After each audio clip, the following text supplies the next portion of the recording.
Primary প্রধান শিক্ষক পদে আবেদন কারা কারা করতে পারবে, কারা করতে পারবে না, আবেদন ফি কয় টাকা, বয়স সীমা, কোটা আছে কিনা, এটাতে আবেদন করলে অন্যান্য শিক্ষক পদে আবেদন করতে পারবো কিনা, ছবি সাইজ ঠিক করে দিচ্ছি কিন্তু সাবমিট করার সময় ছবির সমস্যা বলছে, বর্তমানে শিক্ষক পদে চাকরি করছি এখন এই পদে আবেদন করা যাবে কিনা, বিবাহিতরা আবেদন করতে পারবে কিনা, কেন্দ্র কোথায় দিব, অনার্স পাসের সার্টিফিকেট হাতে পাইনি আবেদন করতে পারবো কিনা, অনার্স ফাইনাল দিলাম আবেদন করতে পারবো কিনা, ভাই অ্যাডমিট কার্ড দিব কিনা বুঝছি না। এই সকল প্রশ্নের উত্তর নিয়ে আজকের এই ভিডিওটি। আসসালামু আলাইকুম ভিউয়ার্স, প্রাথমিকের প্রধান শিক্ষক পদে আবেদনের পূর্বে অবশ্যই 2 মিনিট সময় দিয়ে এই ভিডিওটি না টেনে সম্পূর্ণ দেখার অনুরোধ রইল। সবার মনে অনেক প্রশ্ন, সকল প্রশ্নের উত্তর দিব আজকের এই ভিডিওটিতে। আর কিভাবে আবেদন করবেন তার একটি পূর্ণাঙ্গ ভিডিও কিন্তু আমাদের এই চ্যানেলে আপলোড করা হয়েছে, তার লিঙ্ক এই ভিডিও ডেসক্রিপশন বক্সে দেওয়া আছে, আপনারা সেখান থেকে দেখে নেবেন।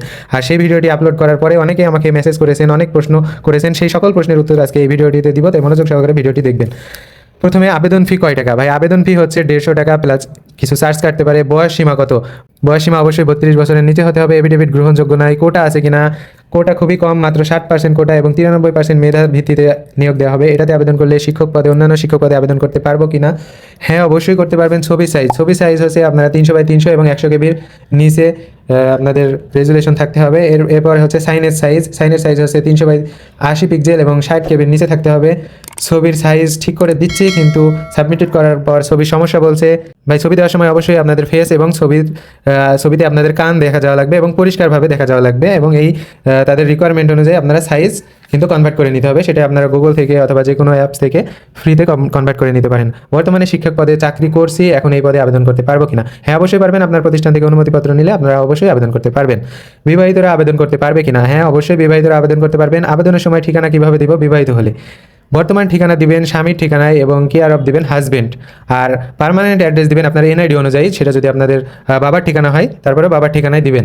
আর যদি আপনাদের এনআইডিতে স্বামীর ঠিকানা আপডেট হয়ে যায় তাহলে অবশ্যই আপনারা পার্মানেন্ট এবং প্রেজেন্ট অ্যাড্রেস দুটোই স্বামীর অর্থাৎ শ্বশুরবাড়ির ঠিকানা দিতে পারেন। কেন্দ্র কোথায় দিব? ভাই আপনি যদি অন্য বিভাগে হন এবং আপনার যদি ঢাকায় বর্তমানে অবস্থান করেন তাহলে ঢাকাতে কেন্দ্র দিতে পারেন, মানে আপনার সুবিধা অনুযায়ী একটি অপশন তারা রেখেছে। পেমেন্ট আপনারা আবেদন ফর্ম পূরণ করে সাবমিট করার 72 ঘন্টার মধ্যে পেমেন্ট করলেই কিন্তু হবে। আর 72 ঘন্টার মধ্যে যদি আপনারা পেমেন্ট করতে না পারেন তাহলে কিন্তু আপনাদের আবেদন ফর্মটি স্বয়ংক্রিয়ভাবে মুছে যাবে এবং আপনাদের পুনরায় আবেদন করে পেমেন্ট করতে হবে। আবেদন সাবমিট করার পূর্বে কিছু ডকুমেন্ট লিস্ট আসে, সেইগুলো কি সিলেক্ট করব। সেখানে আপনার অ্যাডমিট কার্ড অপশন আছে। এই অ্যাডমিট কার্ড হচ্ছে আপনার এই জবের জন্য পরীক্ষা দেওয়ার জন্য যে অ্যাডমিট কার্ড, সেই অ্যাডমিট কার্ড অর্থাৎ আপনার অ্যাডমিট কার্ড অবশ্যই সিলেক্ট করবেন। তারপরে এসএসসি এইচএসসি সার্টিফিকেট তো আপনাদের আছেই, সে দুটিও সিলেক্ট করবেন। এনআইডি অপশন আছে, আপনাদের সবার এনআইডি আছে। যদি এনআইডি না থাকে তাহলে জন্ম নিবন্ধন সিলেক্ট করবেন, অথবা দুটি করতে পারেন অথবা যে কোনো একটিও করতে পারেন। এছাড়া আপনার যদি মাস্টার্স করা থাকে তাহলে আপনাদের মাস্টার্সের সার্টিফিকেট অপশনটিও সিলেক্ট করে দেবেন। এছাড়া অন্যান্য যদি ডকুমেন্ট থাকে সেটিও সিলেক্ট করে দেবেন। এবং আপনারা যদি ক্ষুদ্র নিগোষ্ঠী হন তাহলে আপনাদের সেই তথ্য প্রমাণের জন্য যে সার্টিফিকেট আছে সেই অপশনটিও ফিল আপ করে দিতে পারেন। অন্যান্য সমস্যা প্রতিবন্ধী বা মুক্তিযোদ্ধা সার্টিফিকেট থাকলে, কোটা থাকলে সেখানে সেই অপশনগুলো আপনারা সিলেক্ট করে দিবেন। তারপরে ভাই অ্যাডমিট কার্ড দিব কিনা বলছি না, অবশ্যই অ্যাডমিট কার্ড দিবেন, কারণ এই অ্যাডমিট কার্ড হচ্ছে আপনার এই জবের পরীক্ষা দেওয়ার জন্য যে অ্যাডমিট কার্ড সেটি। অনার্স ফাইনাল দিলাম আবেদন করতে পারবো কিনা? না ভাই আপনি আবেদন করতে পারবেন না, কারণ আপনার রেজাল্ট এখন হয়নি। যদি রেজাল্ট হয়ে যায় তাহলে আপনি আবেদন করতে পারবেন। আবেদন কবে থেকে শুরু? ভাই আবেদন শুরু হচ্ছে 24শে সেপ্টেম্বর থেকে 20শে অক্টোবর 2025 পর্যন্ত। এর মধ্যে আপনারা ঝটপট আবেদন করে ফেলবেন। অনার্স পাসের সার্টিফিকেট হাতে পাইনি আবেদন করতে পারবো কিনা? অবশ্যই আবেদন করতে পারবেন, কারণ ভাইবা দেওয়ার আগে আপনি সার্টিফিকেট তো তুলেই ফেলতে পারবেন, তো অবশ্যই আপনি আবেদন করতে পারবেন। নিজেই আবেদন করতে পারবো কিনা? অবশ্যই আপনি ঘরে বসে আপনার নিজের মোবাইল দিয়ে, আপনার কাছে যদি একটি টেলিটক সিম থাকে তাহলে আপনি নিজেই আবেদন করে নিজেই পেমেন্ট করতে পারবেন। শুধুমাত্র আবেদন ফি 150 টাকা এবং চার্জ ছাড়া আর কোনো খরচই হবে না।